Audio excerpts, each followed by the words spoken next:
And we are live. Okay, everybody, welcome to Wrestling Review Podcast. This episode we're kind of gonna go old school. We're gonna review NWA Starcade 1983, A Flair for the Gold. This was in honor of Ric Flair's 70th birthday. Yes, sir. Happy birthday, Nature Boy.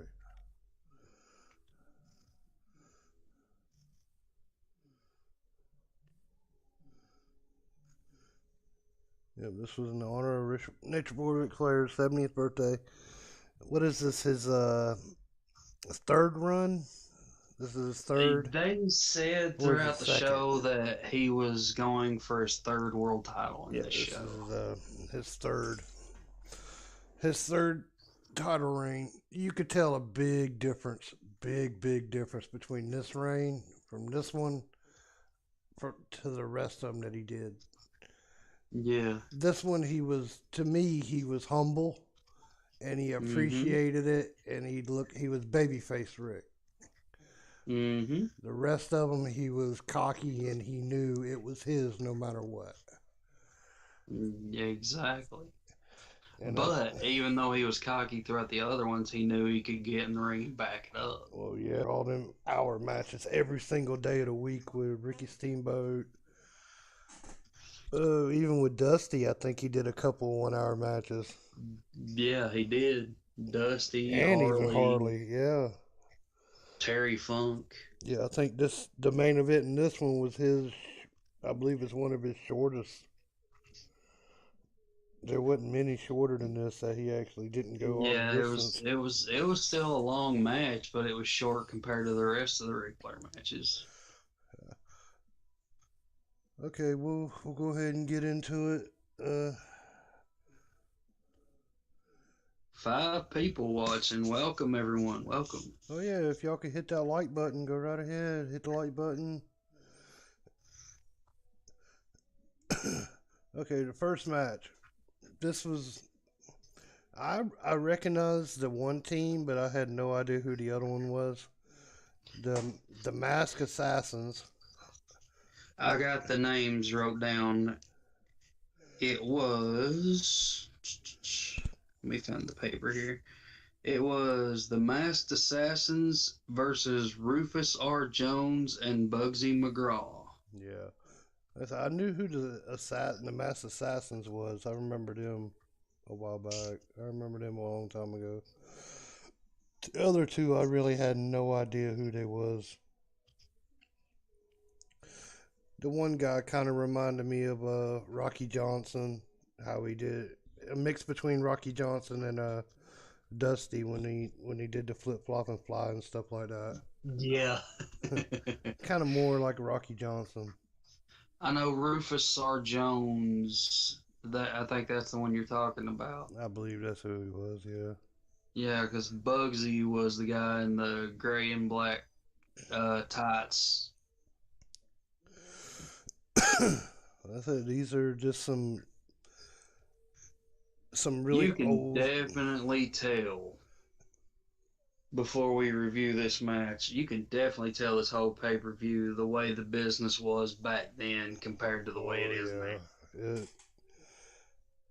And the reason why it was like that back then is because this was back before kayfabe got broken, before Vince McMahon went in and exposed everything. Yeah. Like, this was pre Hulkamania.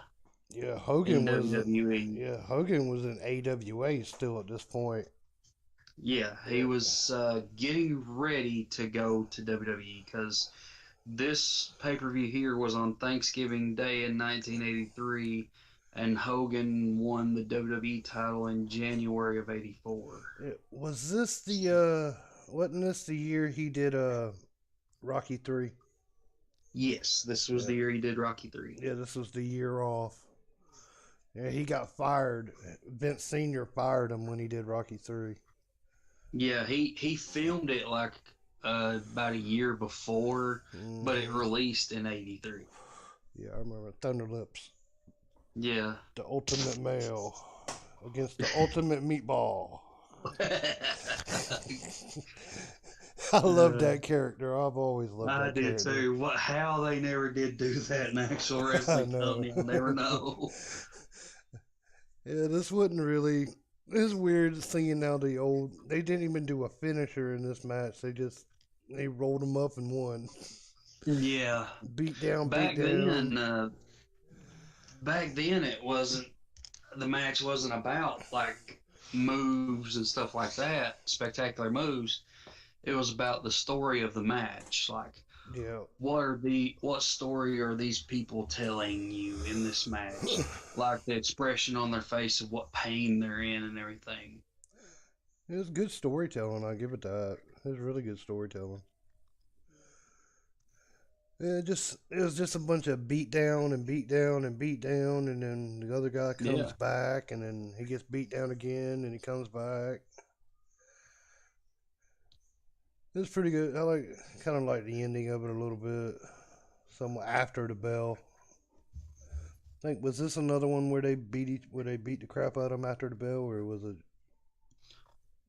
I think so. There was a few matches on this card where they did that, where after the match someone got beat up.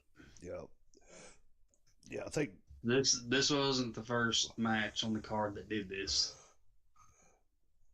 I was wondering, this was Free Horseman too, wasn't it?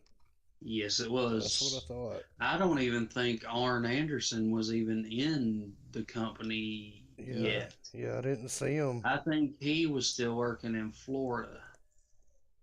And I think Tully Blanchard was still working in Texas. Yeah.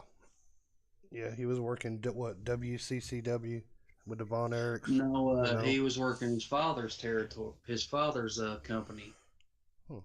It wasn't WCCW though, but he was working for his father's company in Texas. I forgot what it was called though. Oh, have you seen his daughter wrestle?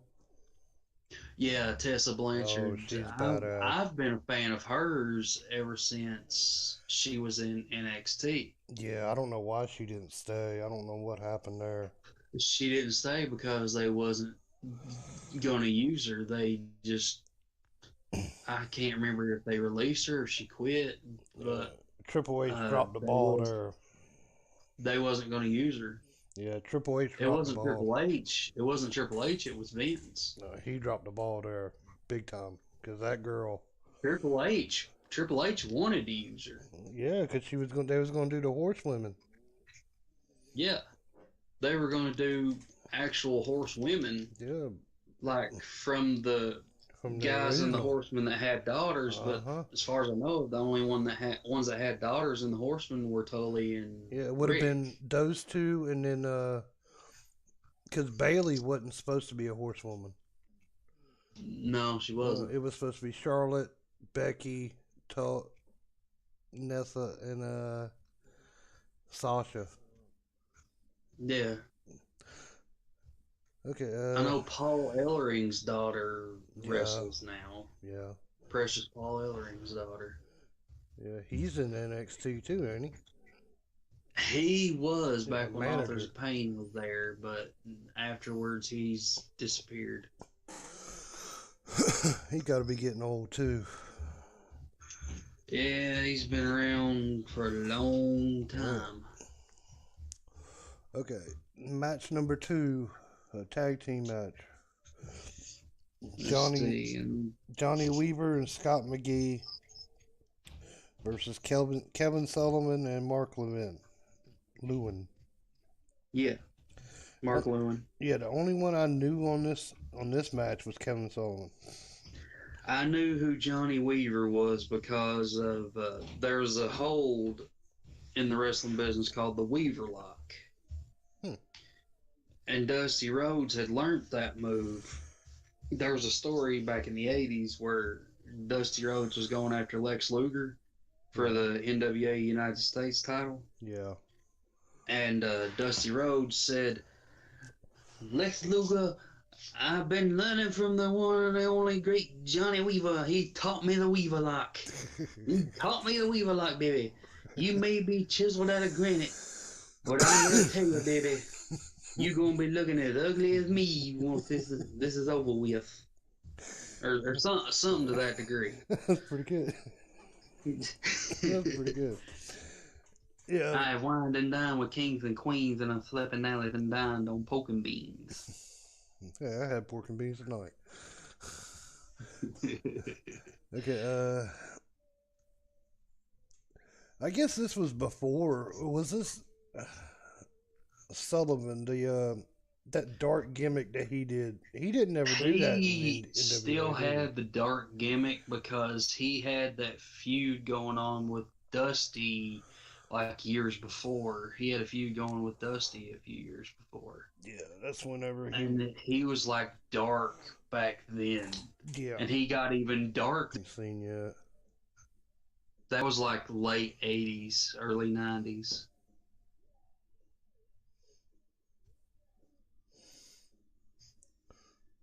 Okay, and there's another one. It looked like there's that one guy it was two.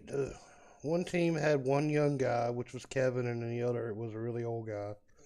And the other guy, it was one young and one old. I'm guessing it was one of their last. Each team, Johnny Weaver was the veteran on the other team. Yeah, each one of them looked like they was on their last couple matches. I don't know if they back then, like this was like the start of like young guys becoming top guys. Before this, it was like the top guys were like in their like late 30s, early 40s, maybe in their 50s. Yeah. That's who the top guys were. But from this point on, it was like younger guys getting over and becoming the top guys. Yeah. This must have been like a passing of the torch. Yes. Yeah, what Kevin Sullivan and that guy did, if they didn't do that just right at the very end, they could have snapped that dude's arm clean off. Yeah, I know. That was a very, very dangerous move. Yeah, exactly. Yeah, when they did that over his arm, and then he beat the crap out of him, busted him open. There was a lot of blood. There was a lot of blood in this in this show. Yeah, there was. It was a different time back then. It was a different time back then. The blood kind of showed the story a little bit more. Exactly. Blood told one heck of a story. Oh yeah. Back then. Okay, all right. After this, who won that one? It was Mark Lewin and Kevin Sullivan won that. Yeah, that's right. They beat the crap out of him and going up to the top rope and hit him with that knee to the elbow. Yeah. Okay, after this, they went a very, very young Tony Schiavone. Oh, God. What did you think of that? It surprised me how clean he looked. Oh, yeah, he's very young. He had to have been in his 20s. Even 90s Tony Schiavone looked old compared to this. Yeah, he did. I thought Tony Schiavone was young in the 90s, but God, I seen this and like, jeez. Yep. What is Tony Schiavone, a teenager in this one? He got to be in his 20s. Probably. Oh, did he ever was he ever with AWA at one time? I'm not sure. I know he was with WWE in the late 90s. Not in the late 90s, late 80s. Yeah, he did. Late 80s, he was in WWE. Wanting to say he did one WrestleMania. I know he called SummerSlam 89. I know that might have much. been it. That might have been what I'm thinking. Because he called I think he called the Ravishing Rick Rude Ultimate Warrior match for the Intercontinental title at SummerSlam 89. Yeah, I believe so. I think we need to do that one too. That was a good one. That was a good pay-per-view. Okay, did you see all who was back there when he was doing it? Oh God! Like you had like Ric Flair, uh, Roddy Piper. Yeah, You another had young. Ricky Steamboat. And How young all of them looked. that guy that walked through with the mask, wasn't that isn't that Boogie Woogie Man? Wasn't that Jimmy Yeah, Valiant? yeah, it's Boogie Woogie Man But Jimmy. he went by a different name. He went by Charlie It was Brown. It was downtown Charlie Brown. Yeah, but that was Jimmy Valiant, the Boogeyman. I seen him live in North Charleston. That was fun. He was That good. him and Dusty Rhodes were two of my father's favorite wrestlers growing up. Was the Boogie Woogie Man and Dusty Rhodes. Yeah, I remember I seen him at that one I went to as a kid in North Charleston. He's good. I can't remember who he was fighting though.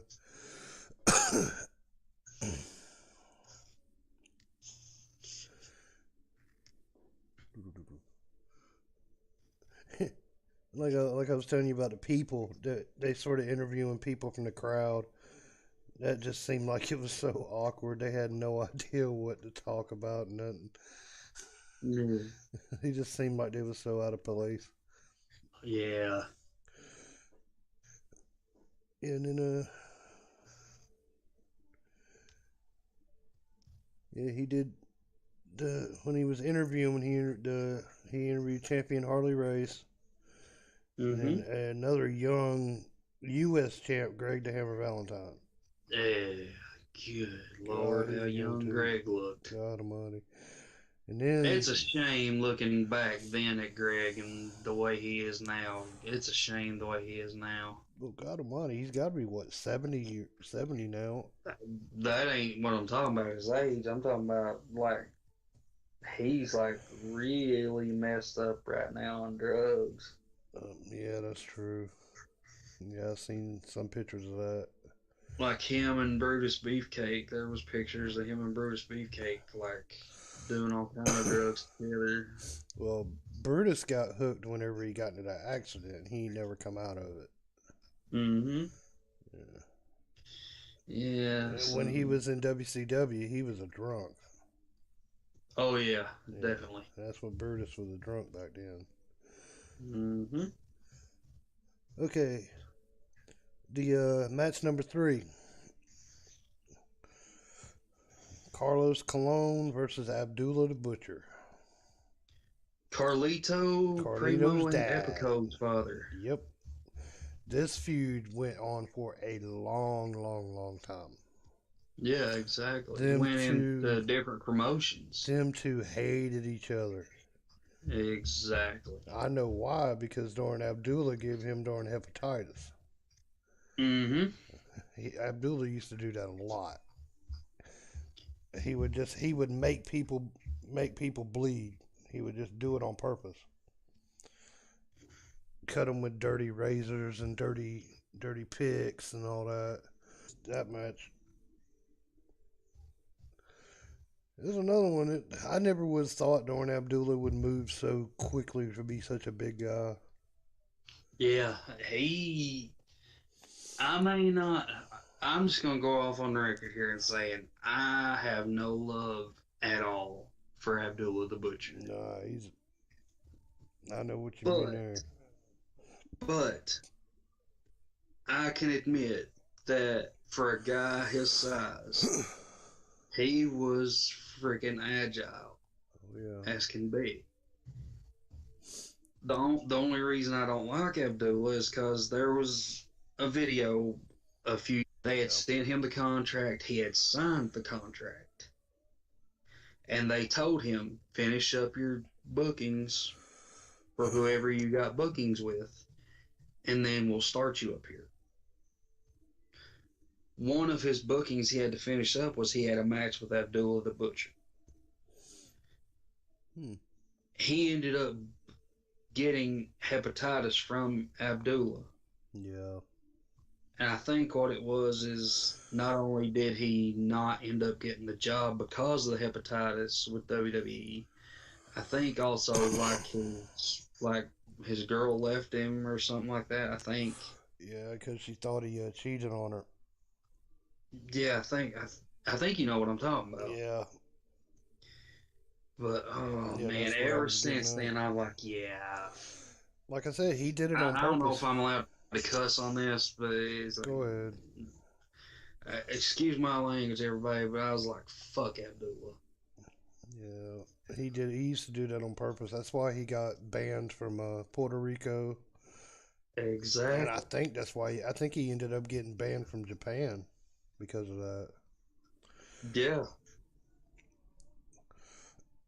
How he never got. And the bad part about it is he owns a barbecue joint. I forgot where. He owns a barbecue joint somewhere. Um, I would never eat at that barbecue joint. it's either It's not Memphis. Cause No, Jerry Jerry Lawler Jerry owns a Lawler. barbecue joint in Memphis.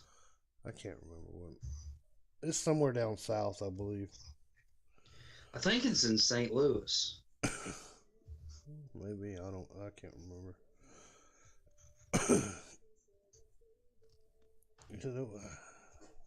What do you think of? Yeah,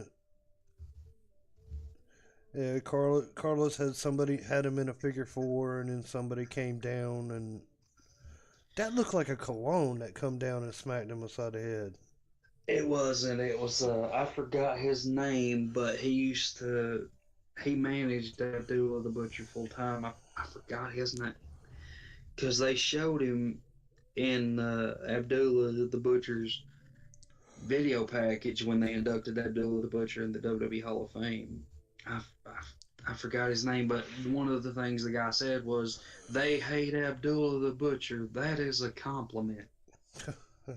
Yeah, a lot of them old school ones did think that way. Jim Cornette thinks that way. Yeah. And Jim Cornette's old school. He loved it when y'all hated him, when everybody hated him. Yeah. He said, "You sold me more. You made me more money." Yeah. It made them believe in the product, and it made them come back to buy more tickets to tune in to see the show, and it made the company more money. Yep, all them darn matches between Midnight Express and Rock and Roll Express, they hated Oh, him. God, they hated sellouts him. all over the country. When he'd come out and during just talk all kinds of crap, they hated him. They wanted to beat him up so bad. Oh God. You ought to seen some of the stuff Jim Cornette had done in Texas from WCCW on a woman named Sunshine. Huh. Oh Lord, they couldn't like do the audio for what he was saying, but what he was saying was, uh, I don't know what word to use to describe Sunshine. I wish I could say slut on TV, and they didn't show the audio, but he made sure he looked into the camera so the people could read his lips. He said, "God, I wish I could say slut on television." He looked right in the camera so they could read his lips because he knew they wasn't going to play the audio. And he said, right after he had done that, people in that arena wanted to kill him. Yeah. Oh God. Yeah, I've seen some of the shoot stuff he's done, the interviews and stuff like that he's done. He had a mouth on him. I do give him that. He knew how to talk I to get people. entertained by some of the stories he tells from Yeah, those I do days. too. I get entertained from those. Yeah, I do too. He's one of the best storytellers out there. Yeah, exactly. Okay. All right. Match 4. Here's the two Indians, Chief Wahoo McDaniel and Mark Youngblood. The brother, isn't that Jay Youngblood's brother? I think so. Yeah, because I remember at one time they was called the Youngbloods, I believe, and they come out with the headdress and all that. Even though they were from Mexico. Yeah. Well, there are Mexican Indians. Oh yeah. I have met a couple of them. I think I have too, if I'm not mistaken. I met this one Mexican Indian. This man spoke better English than any white person I ever met. I think I actually met one up in Louisiana. because he had moved from Arizona to Louisiana. Yeah, that was the And coolest he was man. running the church in Louisiana. Yeah, when I met, he was a. I think he said he's an Aztec, I don't know. but he spoke better English than I did, and I was born and raised in the South. Oh God. I can't talk any other languages. I can barely talk English. Yep, same here. If I get going, my words just jumble together. Oh, my speech slurs sometimes. It just all And people words. swear. Some people swear up and down I'm drinking, but I'm not. It's just the way Mm-hmm. my vocabulary is. I slur sometimes. Yep. I got an old. It's a dialect that's down there around them islands where I grew up at. I grew up outside of Charleston, South Carolina. The same exact town where Michael Green, Kid Behind Camera, the same exact town. I live in the same city that I was born and raised in, Hazard, Kentucky. Little small southeastern town. Yeah, it was Chief Wahoo and Youngblood versus Bob Orton Jr. and Dirty Dick Slater. Mm-hmm. Randy Orton's daddy. Randy Orton's daddy. And I was just, This was pre-cast. yeah. Pretty much, I've noticed pretty much a lot of the people that was on this one was on the very first WrestleMania. Mm-hmm. This was the talent that Vince sopped up. Mm-hmm. Back that this was all the talent that he took up when he was doing the big expansion. Yes, sir. And it did good because I hate to say it, this was good and all, but I think the first WrestleMania was better. Speaking of which, I think like before WrestleMania this year, like the Thursday before WrestleMania, we should do the first WrestleMania. Do the first one? Okay. That'll work. Yeah, this was another one that darn, if they didn't do what after they it was another one. It was a weird. It wasn't no finish.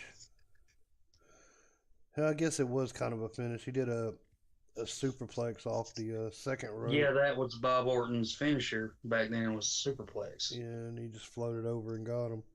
But at the very end of it, when they did that man's arm like that, there's another one. Yeah, that was Wahoo McDaniels. Yeah, if they'd have did it wrong, that man would have busted his arm all the heck. Mm-hmm. Not only that, if Orton would have landed wrong, he would have hurt himself too. Yeah.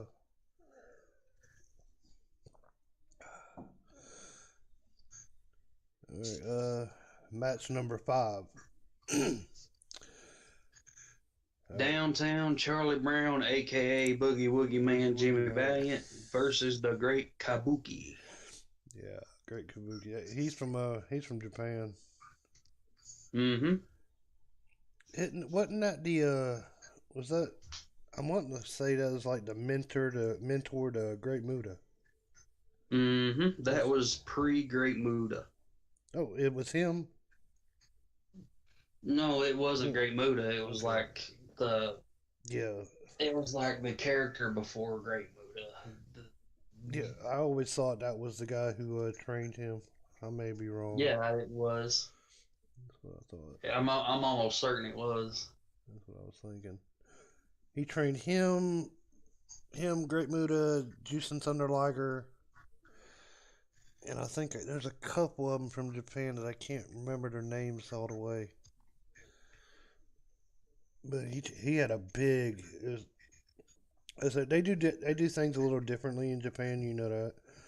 Yeah. Their wrestling schools are called dojos too. Yeah. And I think they even got dojos from New Japan here in America too. Yeah. They got American dojos for New Japan. Yeah. And that was another one. Another one is just one of them. They beat the crap out of each other, and then they come back, and then I think Jimmy Valiant was the first one to do like a version of the People's Elbow. Yeah, he was. He was one of the first ones. I think that's honest to God where The Rock got it. I believe so. He kind of mixed the darn his I know a lot dad. of people have said over the years that even The Rock himself has joked about it, said he just did some random thing one night and all of a sudden he did it just to get a rise out of everybody in the back. But I think he got it off Boogie Woogie Man. I believe so. Did he ever go to WWF or WWE? He was in WWE in the 70s. Was he? Okay. He was known as Handsome Jimmy Valiant. I didn't know that. I think he finished out his career in NWA, didn't he? It wasn't too Yeah. much longer after this. Yeah, because he kept having to go on with a feud against Paul Jones and Paul Jones's men. Yeah. Okay, yeah. Jimmy Valiant won that one. And next scene, Tony Schiavone again, back into the locker room. Yeah. This time he's talking with Harley Race, and then sitting beside him was Bob Orton and then Dick Slater. And Harley's sitting there saying, I know your weaknesses, I know your weaknesses. Talking about coming And I'm after gonna his neck. exploit. I'm gonna go after every one of them. Yeah, he's talking about going after his neck. Of course, Rick, not too long before that, got into that plane crash a couple years earlier. He got into that plane crash in 1975. Yeah. Wasn't too much. That's a darn really quick time to come back from a broken neck. Mm-hmm. That's why you ever watch Ric Flair in the ring, he'll never take a bump on his back. He'll always take it on his shoulder. Yeah. On his upper shoulder, he'll always turn it on his hips. And you can always see it. He's had it for a very long time. That gigantic knot on the back of his back. I think that's from it. Mm-hmm.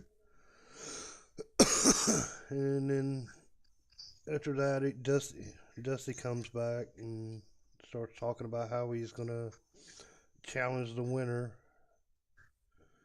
And I noticed this sets up that whole year-long feud between him and Flair, doesn't it? Yes, because the next two Starcades actually, 84 and 85, was Ric Flair versus Dusty Rhodes. Yeah, I think the first one he won. Didn't Dusty win the first one and lose the second one? He did. He, let's see, the first one, the match had to be stopped, I think. And, like, it was for, like, some money and the belt. And Ric Flair got the money.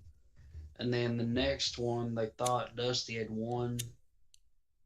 But, like, he even pinned Rick, but then they came out and reversed it and everything. Because of something, I forgot what it was. Yeah, we'll do that one some other time. Eventually, we'll start doing them all and then put them all in playlists and stuff like that. Yeah. All right, match number 6. The dog collar match. Oh, I love this one. Hot Rod Roddy Piper versus Greg the Hammer Valentine. I don't For know. the United States Championship. It wasn't for the U.S. Championship. I thought they said it was. They did, but at the end they said it wasn't. Oh. I think this was a botch. Yeah. I think they messed up when they advertised it. Because they made it up right. Even Gordon Soley said, "Oh, we got ourselves a new U.S. champ," and then he said, "We need to get the rest word for it." And they said, "No, it wasn't for the title." But this was these two right here are some of the very hard hitting people. Oh, definitely. These two don't take no joke. Never have, never will. I love the story of this whole match. Like the story of like Greg working on Roddy's ear the whole match. Trying to damage his equilibrium. You do know he actually busted his eardrum in this. Yeah, he did. Yeah, he actually busted it. Yeah, he did. Hot Rod ain't been able to hear out of that ear since. Yeah, But even that, up to the day he died. yeah, even that goes to show how much of a strong person he actually is. Because once you lose your ear, you're all messed up. Hmm.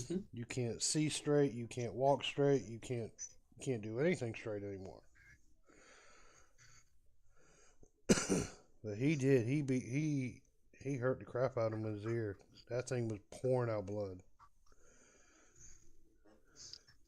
All right, did you was there anything special about this match you want to explain?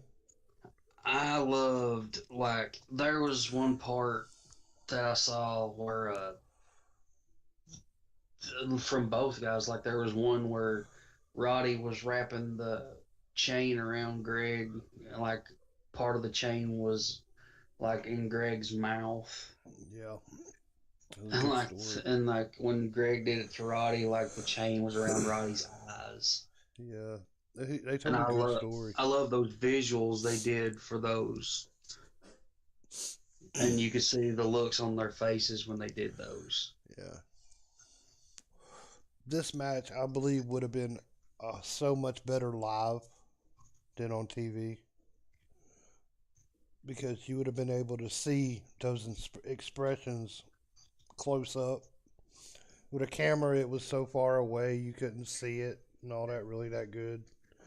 I think that like there's some matches that are better live than they are on television. I think that's what this whole show was. I think this whole show was better, way way better live than it ever was on television. That's my opinion. Yeah.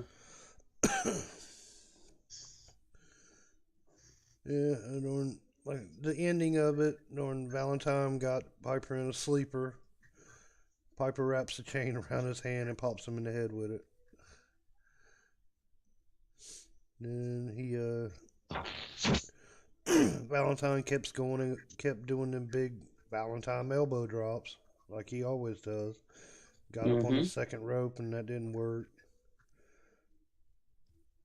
He pulled him down and then he just beat the crap out of him with the chain. Just beat the ever loving crap out of him.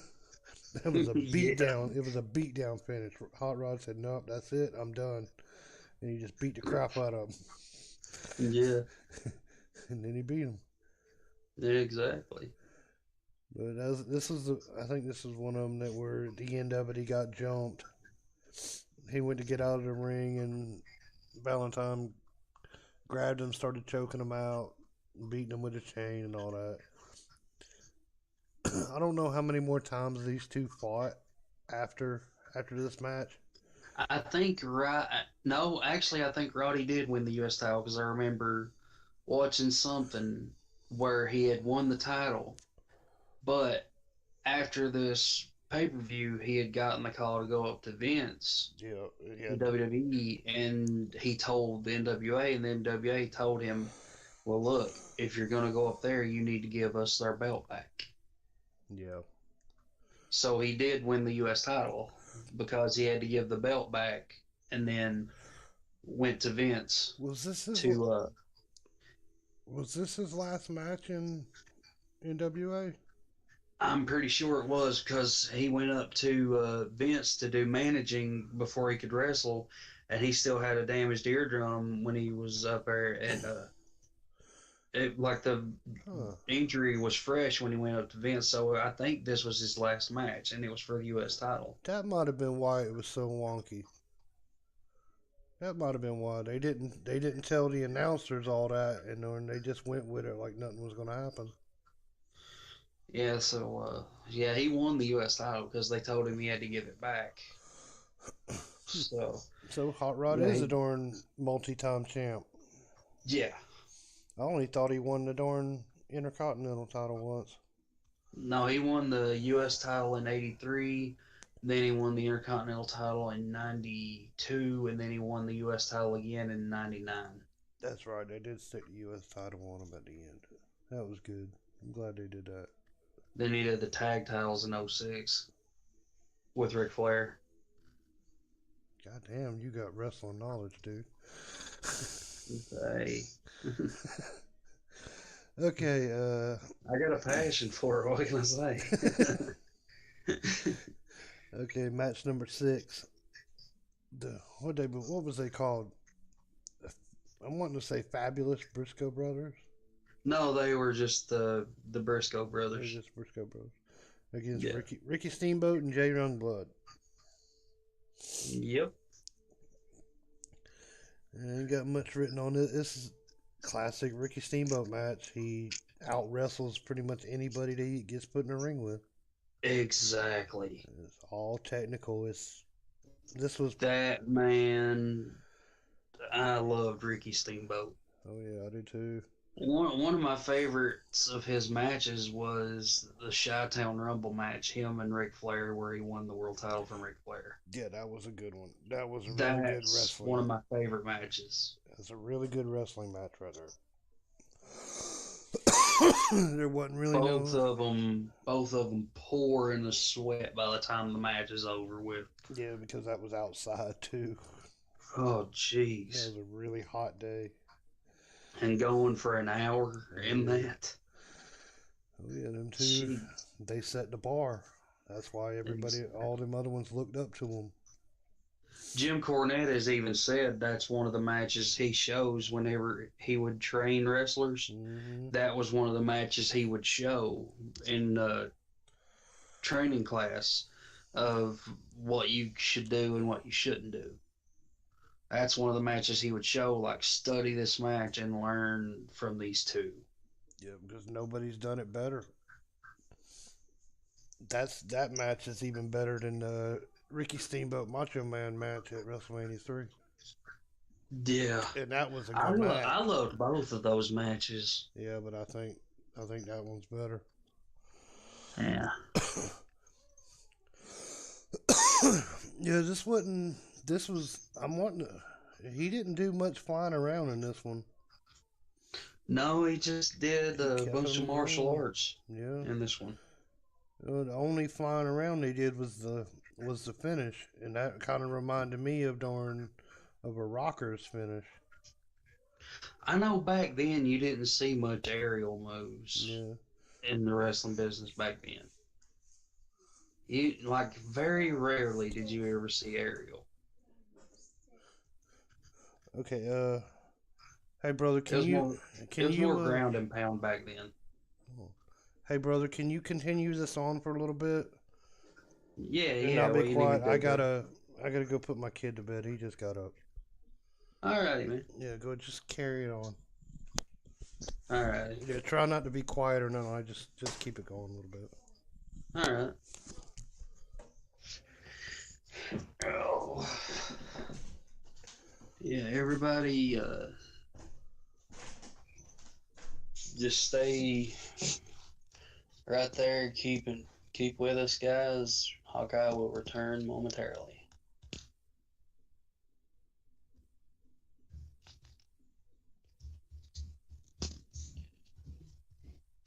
But yeah, like, I know back then that wrestling business, you barely ever saw any aerial moves from the top rope. Like, you didn't see hardly any springboard move. I don't think you even seen any springboard moves back then. Like, it was more ground and pound brawls and technical wrestling back then, amateur stuff.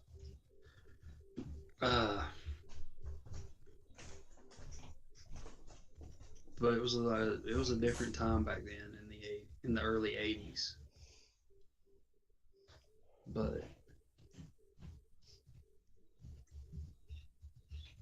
if it wasn't for that era, there wouldn't be no now era. All right, buddy, I'm back. All right. Yeah, he got up, switch went dead, and he went back there and lay down. Okay. Yeah, the ending of that match, like I said before, it reminded me a lot of how the Rockers used to do a lot. I think they started doing that more and more, where they pick up one and throw them as a splash on the other one. Yeah. But like I was saying, like back then, like you barely saw any top rope moves off, like any dives off the top rope. Like I don't think you even saw any like springboard moves back No, you then. It never was did. more of ground and pound brawls, fighting, and like technical amateur style Yeah, back then. especially in NWA. NWA, Yeah. they didn't even they disqualified you for going over the top rope all the way up to what Oh, 90, definitely they did. 93, 92, no, somewhere in there. It was 90. It was mid to late 90s when they got Yeah, rid of the over top rope. yeah. And I remember even It was doing during Nitro when they yeah, got rid of the over top rope. yeah, because I remember the old WCW Worldwide when they did it at the MGM Grand at Disney. Yeah. You could that ring that spun. You remember that one? Oh God, do I? The ring that spun around. I watched That an was episode of that one time, and I saw the ring spinning, and I would think about how they were wrestling in a ring that was spinning, and I was like, and I thought in my head, like, God, if I was wrestling in that ring and it's spinning, I'd get motion sick, and I'd end up throwing up right in the middle of the ring. yeah, that was done at Disney World. Yeah, I know. There was a new audience every 45 minutes. It was Yeah, like a exactly. ride. It was like a ride that you went to. Okay, I guess right now we're at the main event. Oh yeah. Oh, we didn't even say a winner for that one. Oh, Ricky For the Steamboat tag and match. yeah, Ricky Yeah, Rick Steamboat. Steamboat and Jay Youngblood, the new tag team champions for the fifth time. Wow, I didn't even know it was five. Yeah, because they went to the interview backstage where they interviewed Rick, and then they interviewed Roddy Piper, uh, saying, Valentine, is that the best you can do? Saying you got one ear, but you forgot one thing. You still got one ear to go. And then they Rick Steamboat and Jay Youngblood came in and said, not one time, not four times, but for the fifth time, we are the best tag team in the world. Yeah. Uh, I can't remember. How did Jay? I know Jay Youngblood died. He died young. Yeah, Was I it a can't car remember how he wreck or a died. plane? I cannot remember. All right, now we're at the main event. Yeah, Ric Flair versus Harley Race Steel in a Cage. steel cage. I really wish Harley would have continued that gimmick that he had there into WWE. And he went from this gimmick to The, King Harley the Race, and King, he and shaved his facial hair. yeah, he shaved it, and he didn't go as hard as he did back then. I mean, yeah, I know. I think when he went to WWE, that was him winding down his career. Yeah, but he had them hernias and stuff like that too. You could tell in his stomach. He had two big hernias in his stomach, Yeah. but he's a hard hitting man. Oh my god. Oh, definitely. There was a reason they called him one of the toughest men in the He business. was stiff. I thought Vader threw stiff bombs. Harley Oh, threw some trust even me. stiffer ones. That's who taught him. Never mind. What am I talking about? Yeah. And when people don't want to believe it, but when Harley headbutted you, that was real. Yeah. He didn't. They didn't fake that. He actually hit you with his head. No question about that. That's just how he was. He was smash mouth. He was old school. If he wanted to, he could go and put your leg up and snap it like a twig. Oh, definitely. And he kind of showed it in this match. I think this was a passing of the torch, but this torch would have had to have been ripped away from him. He made Rick go for it. Yeah, exactly. And I believe Rick knew that. That's why he was so humble about it.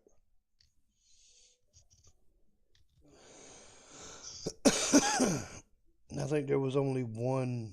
I think Race only did it one time where he was up on the top rope and headbutted him, a flying headbutt. I think he only did it once. Yeah. Is there anything that stuck out to you in this? Oh man, it was like just the whole match. Like there was one thing like at the end, like I've never seen Rick do this often.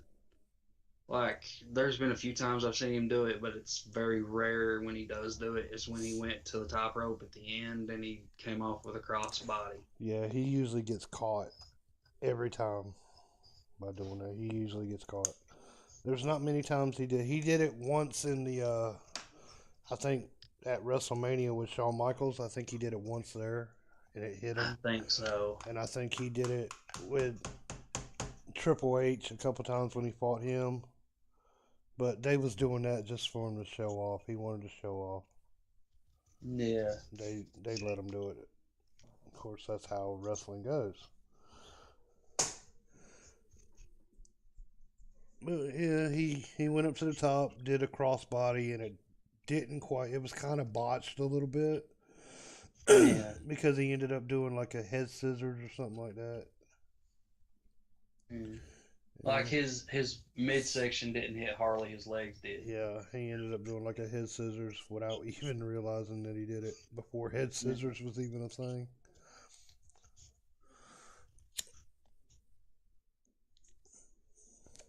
Like I said before, this whole entire show was basically a smash mouth.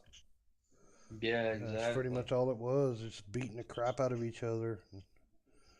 I think that's what NWA was for a long period of time, was just beating the crap out of beating the other one guy beating the crap out of the other guy and just telling the story, and then the underdog sometimes wins.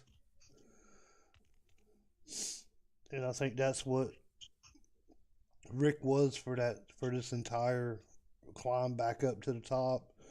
I think he played the underdog. And he played it good. Yeah, he did. That just shows how much a professional the man actually was or actually is. Okay, this whole pay per view, what do you kind of rate it as? Ah, I'd say about three. About three, 3.5, maybe four. Yeah, if you go by today's standards, I rate it a 1. But if you go by back then standards, I give it a 5. And I just rated a three, 3.5 to four because I'm a huge sucker for nostalgia. I'm a Yeah. huge sucker for old school. Yeah, any other time I hate to say I really hate to say it. I've never watched this one on the network. I would have probably ended up watching it later on, probably as I fell asleep or something like that. But Yeah. the only time I wouldn't, a lot of the matches I would not have sat through and watched because some of Yeah. them. But it was good. I don't mind doing it. I actually like this. It was Yeah. good. It brought back a lot of old. It brought back days of me sitting on my uncle's lap watching NWA when I was a kid. Because that's where I first started watching it. My first watching it was I remember the Rock and Roll Express and all that, and then when I started watching it at my house when we left from my uncle's from Florida and went back home, it was when Sting was with the Black Scorpion.